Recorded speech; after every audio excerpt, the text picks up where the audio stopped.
Salut, moi c'est Elliot Baudouin, puis je suis le chef du restaurant Légende par la Tanière.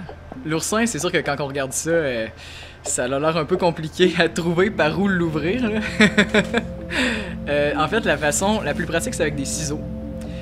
Donc on prend des ciseaux, puis en dessous de l'oursin, il y a l'orifice de l'oursin, qu'on va rentrer les ciseaux à l'intérieur, puis on va couper en forme circulaire, on va faire toute la circonférence de l'oursin par l'orifice justement, puis on va aller l'enlever comme un chapeau, comme quand on coupe une citrouille, qu'on fait un chapeau pour l'enlever, on l'enlève comme ça. Une fois coupé comme ça, on va voir à l'intérieur les gonades, il y en a toujours 5 par oursin qui sont attachées une à l'autre, et le tube digestif à l'intérieur aussi.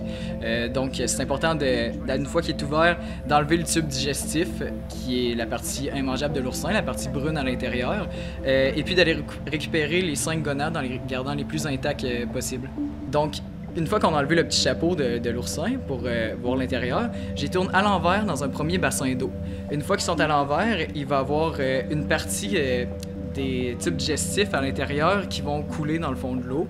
Ça va faire le premier nettoyage. Ensuite, avec une cuillère, j'aime ça prendre une cuillère à espresso parce qu'on peut vraiment aller chercher le tour comme ça. J'enlève les 5 gonades qui sont attachées ensemble, je les mets dans un deuxième bassin d'eau, puis ils tombent avec le reste des tubes digestifs. Ensuite, je les prends avec mes mains et je vais aller les trier pour le mettre dans mon dernier bassin d'eau qui est le nettoyage final pour qu'il reste vraiment aucune tache brune à l'intérieur, qui soit complètement propre. Tu vas le cuisiner, l'oursin, en plus. De quelle façon est-ce que tu vas le cuisiner? Aujourd'hui, qu'est-ce que je vais faire avec l'oursin? Je vais le faire d'une façon cuite. Ça va être en fait dans des dumplings. Donc, il va y avoir de la viande et de l'oursin dans le même dumpling. Ça va être une farce de flanc de porc.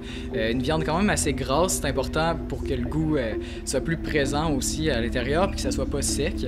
Donc, on va aller prendre une pâte à dumpling. On va mettre un petit peu de flanc de porc à l'intérieur. On va faire une assise. On va déposer une gonade par dumpling, le refermer, cuire vapeur, fini à la poêle.